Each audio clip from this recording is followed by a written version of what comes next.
알트들의 흐름도 상당히 어수선합니다. 비트코인이 지금 어리버리 이 박스권 횡보를 하고 있는 상황이다 보니까 알트코인들도 살짝 기죽어 있는데, 그래도 나름 의미 있는 중요 지지라인을 지켜주려는 모습들도 함께 포착되고 있어서 상황에 따라서는 급반전 가능성도 있다.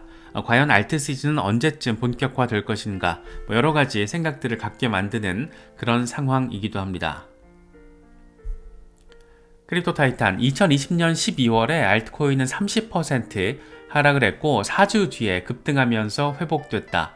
올해 12월에는 26% 하락했고 현재 3주째다. 1월 초에 업 옹리 시즌이 시작될 수 있다. 상승만 하는 업 옹리, 업 옹리. 참 이 발음이 좋죠. 업 옹리. 그러니까 제 발음이 좋다라는 게 아니라 이걸 발음할 때 느낌이 좋다라는 거. 업 옹리, 업 옹리. 네, 업 옹리 시즌이 시작될 수 있다라는 얘기를 하고 있습니다. 이게 지금 우리가 바라고 기다리는 그런 부분이죠. 머스타씨, 알트코인의 강세 상황은 몇 주 전에 이미 발생했다. 2021년에 이런 상황이 벌어진 뒤에 어떤 일이 펼쳐졌는지를 한번 살펴봐라. 이미 한번 뿅 하고 월간 차트에서 지금 알트 시총이 뿅 하고 반등했고 지금 살짝 조정받고 있는데 결국에는 가게 될 거다. 과거를 봐. 이때 또 뿅 하고 올라서서 살짝 조정받고 결국에는 부앙 하고 치솟았던 이런 역사가 있잖아. 역사는 뭐 고스란히 반복은 되지 않더라도 리듬은 가지고 있어. 뭐 이런 얘기 지금 뉘앙스적으로 하고 있다라는 거 우리가 느낄 수가 있습니다. 마이클 반데포페, 알트코인을 둘러싼 부정적인 감정이 극도로 격한 시기에는 사실 포지션 잡기 좋은 때다. 암호화폐 상승 사이클은 이제 막 시작이 됐다. 비트코인의 경우에도 상승 추세가 시작됐을 가능성이 높고 앞으로 6개월 동안 비트코인은 200에서 400% 가치 상승이 있을 것으로 전망된다. 양반이 사실 굉장히 드라이하게 이야기를 하는 편인데 요즘 들어서 상당히 전폭적인 숫자들을 많이 제시를 하고 있습니다. 그래서 여기서 우리가 조금 포인트를 가져가야 될 부분은 모두가 쫄아 있을 때가 사실 뒤돌아보면 그때가 기회였는데 라는 생각을 하게 되잖아요. 그래서 지금처럼 모두가 쫄아있고 대부분 또 적자는 경우 패닉셀도 나오고 있고 이런 상황이 어쩌면 뒤돌아보면 기회였네 라고 생각할 수 있다는 얘기를 지금 하고 있는 거죠. 특히나 이더리움 같은 경우에 상대적으로 강세를 보이고 있고 이더리움 생태계 역시 마찬가지다. 비트코인 페어 그리고 이더 BTC의 흐름, 온체인 활동들을 보면 좋은 시기가 다가오고 있다는 것을 알 수 있다. 이 양반은 이더리움이랑 이더리움 레이어 2 프로젝트들 굉장히 집중적으로 투자하고 있다라고 여러 차례에 걸쳐서 얘기를 했던 사람이잖아요. 그래서 이더리움의 강세 전망을 얘기를 하고 있는데 사실 올해 이더리움의 퍼포먼스가 비트코인 대비 뭐 흐물흐물했으니까 특히 알트 시즌이 기대되고 있는 지금의 상황에서 일단 이더리움이 뻥하고 이전 사이클 고점을 의미있게 돌파 지지를 받아주는 그런 상황, 이게 알트 시즌의 시작점이 될 수 있다는 점에서 상당히 중요한 내용이다, 이렇게도 바라볼 수 있을 것 같습니다. 데이트레이더 앨런, 이더리움 4시간 차트입니다. 대칭 삼각형 하단 리테스트를 완료했을 수 있다. 5개 파동이 나와버렸어. 이제 지지받고 빵 하고 갈 거야. 이렇게 알트 시즌의 포문이 뻥 하고 열릴 거야 라는 점도 맥락적으로 하고 있다는 걸 느낄 수가 있습니다. XRP는 2.1달러대 지지 테스트를 진행을 하고 있습니다. 사실 비트코인은 10% 정도 조정이 나와도 XRP가 2달러 위에 자리하고 있다는 것은 진짜 참 대단하게 느껴집니다. XRP가 2달러 밑으로 깨질 수도 있죠. 상황에 따라서 다시 빠질 수도 있는데 아마 그럴 때는 상당한 바이더딘 매수세가 달라붙게 되지 않을까, 그런 생각이 드는 게 이상하지 않을 정도로 나름 단단한 버팀을 보여주고 있다는 거. 그만큼 잠재적인 대기 호재가 매수 수요를 뒷받침해주고 있다, 이렇게도 바라볼 수 있는 그런 모습입니다. 닥터 프라핏 아저씨가 XRP에 대해서 굉장히 의미 있는 얘기를 합니다. 나는 XRP가 0.2달러 때 저렴하다라고 여러 번 얘기했다. 0.5달러 때도 그랬고 1달러 때도 그랬다. 지금은 XRP가 2.5달러 아래에서 횡보하고 있는 상황인데 나는 이렇게 얘기를 하고 싶다. XRP는 내년 1분기에 4달러를 향한 대규모 다음 상승을 준비하고 있다라는 것이다. 4달러. 네, 4달러 참 좋죠. 네, 4달러. 네, 4달러. 네, 참 좋습니다. 그래서 과연 어떻게 될지 모르겠는데 이 양반 같은 경우에는 비트코인 다음으로 가장 비중이 큰 암호화폐가 XRP다라고 얘기를 했고 0.2달러에서 0.5달러대 집중적으로 매집한 뒤에 한 번도 매도한 적이 없다라고 이야기를 한 인물이기도 합니다. 지금 어마어마한 수익률을 보여주고 있겠죠. 그런데 지금 내년 1분기 4달러 뭐 요 얘기를 하고 싶다라는 얘기를 하고 있습니다. 4달러. 에그라 크립토 XRP는 내년 3월쯤 선형 회귀 상단에 도달할 경우에 6.4달러가 예상된다. 돌파에 성공할 경우에는 8.5달러 가능성이 있고 중간 목표 되게 중요한 관문은 4.4달러가 될 것이다. 이 사이클 말기 최종 목표는 13에서 27달러. 굉장히 전폭적인 얘기인데 사실 중간 목표 4.4달러가 중요한 관문이 될 것이다 라는 점은 이제 어느 정도 끄덕끄덕 할 수 있는 그런 숫자가 된 것 같습니다.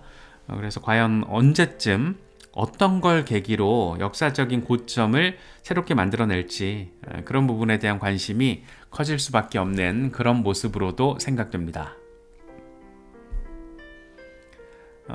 또 다른 차트를 통해서 이런 얘기도 해요. 2주 차트입니다. 20일 EMA를 돌파했을 때 5만% 폭발적인 상승을 기록했던 적이 있다. 2017년에서 2018년 사이클이죠.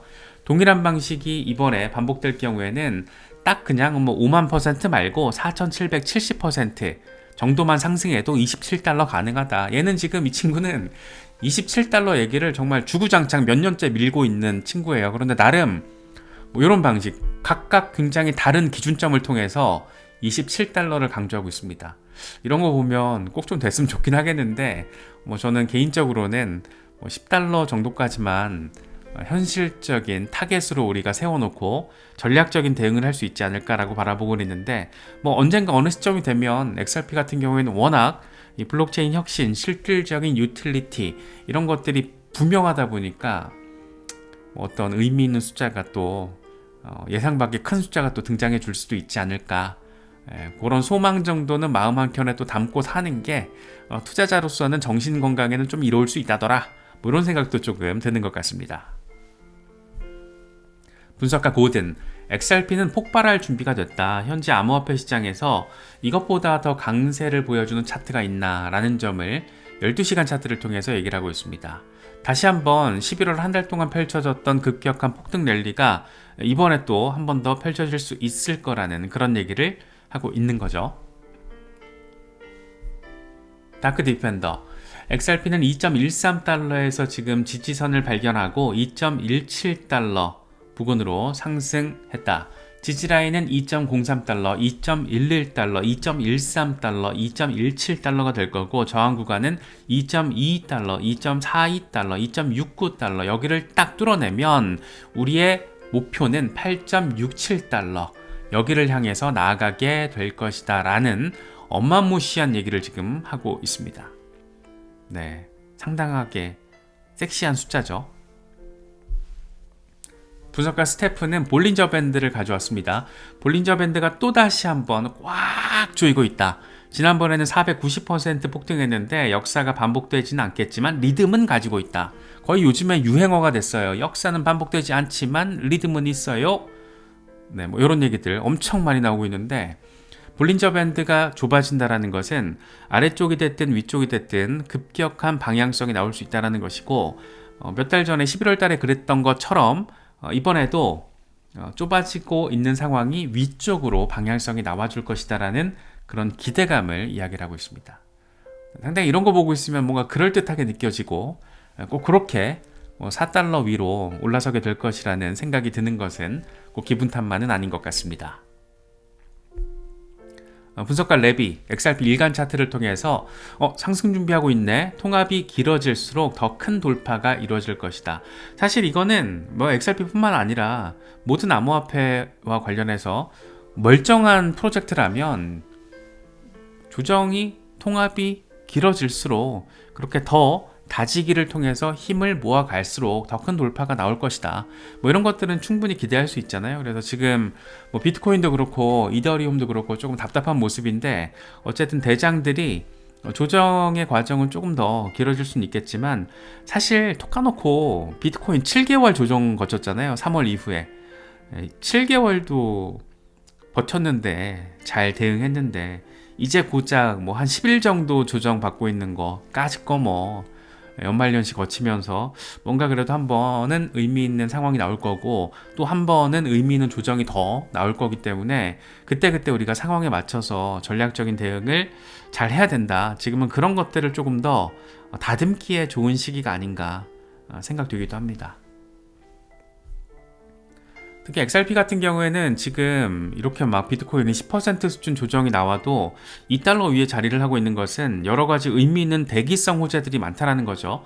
뭐 가장 대표적인 건 XRP 현물 ETF가 내년에는 출시될 가능성이 엄청 높다라는 거. 이미 4개 상품이 S1 증권 신고서 형태로 SEC에 들어가 있다라는 거.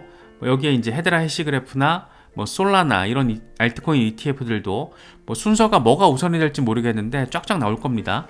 이게 사실 SEC 입장에서는 암호화폐 친화적인 정책 스탠스를 보여주는 가장 손쉬운 방법이잖아요. 뭐 더 할 것도 없어. 그냥 기관들이 출시하겠다라는 거 오케이만 하면 되는데 오케이 할 것 같으니까 뭐 이런 게 또 있고, 무엇보다 이 소송 리스크가 부지불식간에 해소될 수 있다는 그런 기대감이 지금 굉장히 정서적으로도 깔려 있고 매수의 관점에 있어서도 뒷받침이 되고 있다.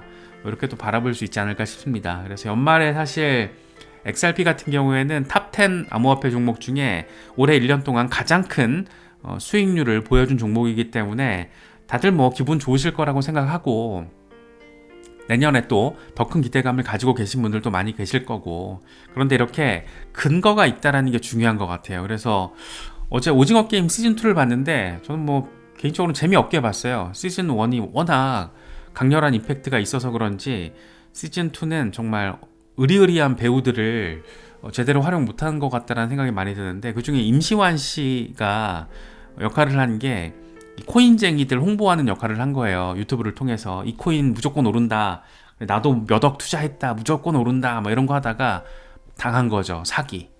그래서 특히 이제 초심자분들이 잡코인, 특히 근본 없는 코인 무조건 누가 오른다더라 라는 거에 큰 돈을, 이 투자가 아니라 거의 도박 베팅하듯이 하는 경우도 왕왕 있고, 하다 오징어 게임의 소재로 등장할 정도로 이게 사회 문제이기도 한데, 강세장의 국면이 짙어지면 짙어질수록 모든 시장에는 사기꾼들이 등장합니다. 그래서 조심하셔야 돼요. 투자하실 때 조심하셔야 되고, 내가 잘 모르겠으면은 메이저들 조정 왔을 때 공부 좀 해서 투자하는 게 가장 조금 전략적이고 현명한 게 아닌가, 뭐 이런 생각도 많이 들거든요. 그래서 특히 정말 저번 강세장 생각해보면 벨의 벨 프로젝트들이 다 있었습니다. 정말 지금 뭐 대부분 상장 폐지된 종목들도 많고, 그 벨에 해당하는 그런 종목들. 그래서 너무 잡코인이 시장에서 장난치기도 좋고 펌핑도 나오고 뭐 이런 것들에 이렇게 조금 벼락부자 될 것 같고 뭐 이런 생각을 하는 경우도 왕왕 있는데, 주의하셔야 됩니다. 진짜 벼락부자를 잘못 꿈꿨다가는 벼락거지가 될 수 있고, 이 기본적으로 시장에 처음 등장하는 진짜 듣보잡에 뭔가 이렇게 재미삼아서 뭐 어디 마카오 이런 데 가서 재미삼아서 뭐 룰렛 같은 거 할 수 있잖아요. 그런 마음으로 하는 건 상관없는데, 소액으로. 그게 아니고 진짜 내 의미 있는 자산을 그런 데다가 투입을 한다? 저는 사실 그거 아닌 것 같다는 생각을 많이 합니다. 그래서 좀 안정적으로 투자 스탠스를 만드셨으면 좋겠고, 지금 국내 암호화폐 투자자가 1,500만 명 돌파했대잖아요. 그래서 제도권 안에서 조금 더 자리를 더 잡는 과정이 또 이어질 거기 때문에 강세장의 국면이 짙어지면 짙어질수록 조정의 폭도 더 크게 느껴질 수 있고, 그때그때 이걸 또 사기치려는 꾼들도 정말 많이 등장하더라. 지난번 사이클 경험해 보신 분들 잘 아실 거예요. 정말 벨에 뭐 말 같지도 않은 프로젝트들이 막 펌핑 나오고 막 이럴 때 그런 거 다 망했잖아요. 거의 대부분. 그런 것들 조심하셔야 되니까, 가급적이면 내가 잘 경험이 부족하고 모른다 이럴 때는 메이저들 중심으로 대응하시면 어떨까 싶습니다. 민코인 같은 경우에도 사실 전문적으로 투자하시는 분들 잘 하시죠. 수익도 많이 내시고, 민코인이 사실 암호화폐 시장 전체에 있어서 서브컬처 느낌도 이제 나고 자리를 잡은 종목들도 많고 한데, 그 중에서도 메이저를 바라보시는 게 낫고, 민코인 투자가 너무 하고 싶은데 뭐 이상한 말도 안 되는 하루에도 수천 개씩 나오고 있는데 어마어마한 거에다가 이 자금을 투입하셨다가는 큰일 날 수 있습니다. 그래서 XRP를 비롯해서 이렇게 펀더멘털과 시장에서의 입지가 탄탄한 종목들 중심으로 공부를 하시는 게 안전하다, 뭐 이런 말씀. 특히 초보자분들, 요즘에 저도 주변에 패닉셀 하는 상황들을 조금 이렇게 듣고 있는데 안타깝더라고요. 준비가 안 된 상황에서 시장에 처음 들어와서 뭐 그렇게 조금 막 하시니까 좀 안타깝기도 하고, 그래서 생각난 김에 좀 말씀을 드려봤습니다. 2020년 같은 경우에는 새해를 기점으로 빵 하고 나왔고, 올해도 이제 새해를 기점으로 빵 하고 나올 거라는 그런 것들을 알트 시총 차트를 통해서 이야기를 하고 있는 차트입니다. 내년 같은 경우에는 뭐 중간중간에 뭐 이런 상황들 있잖아요. 2020년 같은 경우 이런 상황들, 급등 뒤에 급락, 급등 뒤에 급락, 급등 뒤에 급락, 뭐 이럴 때 사실 엄청 털려갔거든요. 이럴 때 사람들은 이것만 기억을 하고 다시 계속 이것이 계속 이어질 거라고만 생각을 하는데, 중간중간 이런 거 많이 옵니다. 많이 오기 때문에 좀 차분하게 대응하셔도 되니까, 뭐 내년 상황이 어떻게 될지는 뭐 예단하기 할 수는 없지만, 일단 세계 최대 규모의 시장인 미국에서 암호화폐 친화적인 정책 스탠스를 지금 취할 것으로 예상되고 있고, 비트코인이 미국의 전략 준비 자산으로 지정될 가능성이 뭐 상당히 높기 때문에 그런 부분들 감안하셔서 안정적이고 전략적으로 계획 잘 세우셔서 대응하실 수 있으면 좋겠습니다.